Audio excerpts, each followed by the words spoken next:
Ici, c'est Tourcoing, la vue est top.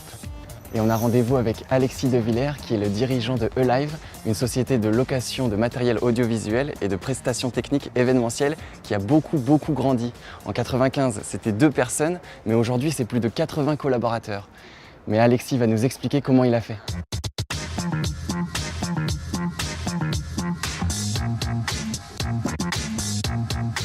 Bonjour. Bonjour. Quand on a une idée pour créer une entreprise, comment on s'assure que c'est la bonne?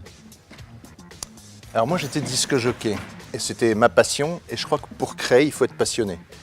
Après je crois qu'il faut avoir quand même une notion de rentabilité quand on crée sa boîte et donc même si on ne peut pas voir à travers une boule de cristal, ça serait trop merveilleux, il faut quand même avoir cette notion de business plan, d'imaginer son chiffre d'affaires, en tout cas de le planifier, de voir la rentabilité et donc d'avoir quand même des notions chiffrées.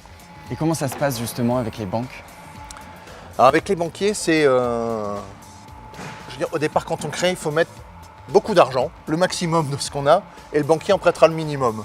Et ça va venir au fur et à mesure du temps, ça va s'installer, il y a une notion de confiance qui va se créer.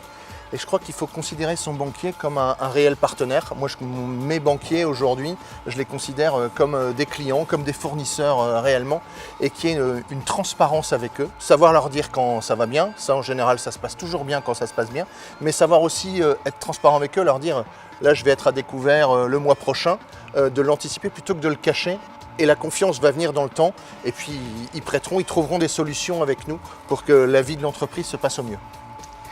D'accord. Et comment ça se fait qu'il y a des entreprises qui se développent et d'autres non? Je crois que c'est dans la volonté du dirigeant. Moi j'ai pas mal d'amis entrepreneurs qui sont très bien à 2, 3, 5.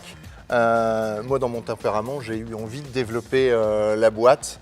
Alors pour la développer, forcément j'ai dû faire rentrer de nouveaux capitaux, mais je crois qu'il faut savoir aussi partager le gâteau. Moi j'ai impliqué les collaborateurs dans le groupe, qui sont actionnaires aussi du groupe.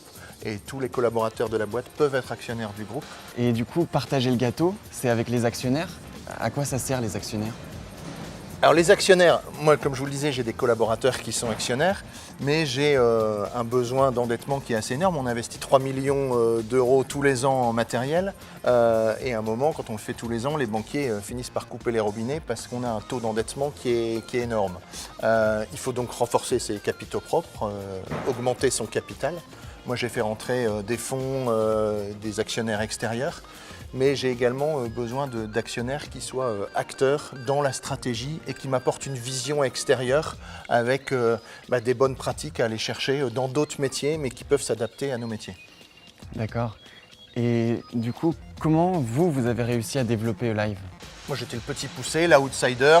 J'ai regardé ce que faisaient mes confrères, concurrents, on va dire, à l'époque. Et aller chercher les bonnes pratiques qu'il y avait chez eux. J'étais toujours en veille sur les nouvelles technologies, mais également sur les façons de faire. Et je crois que c'est super important, ça d'être en veille sur ce qui peut se faire chez nos concurrents, mais également dans d'autres métiers pour avoir une vision complètement autre de ce que peut être le métier et aller chercher des bonnes pratiques à dupliquer dans nos entreprises. Donc finalement, le chef d'entreprise, il est à la source de la création et du développement de l'entreprise. Et pourtant, parfois, on a une mauvaise image de lui. Comment ça se fait? Je suis complètement d'accord avec vous. Je crois que c'est les médias qui véhiculent ça. Alors l'image est en train plutôt de changer, mais on a une image du patron et pas de l'entrepreneur ou du dirigeant. Moi j'aime bien changer cette image du patron CAC 40 qu'on voit sur les médias avec stock option, retraite chapeau. Aujourd'hui, je crois que les Français sont en train de se rendre compte que celui qui crée de l'emploi, c'était les entrepreneurs, et l'entrepreneur, j'aime souvent le rappeler, c'est un plombier, c'est un artisan, c'est un dentiste, c'est une entreprise. Et ce ne sont pas forcément des entreprises de 10 ou 20 000 personnes qui font des milliards d'euros de chiffre d'affaires. Et je crois que c'est vraiment ceux qui créent l'emploi, ce sont les petites entreprises. Et il y a peut-être quelque chose à changer en France, c'est ces effets de seuil pour créer le développement des boîtes et donner l'envie d'entreprendre. D'accord, merci beaucoup.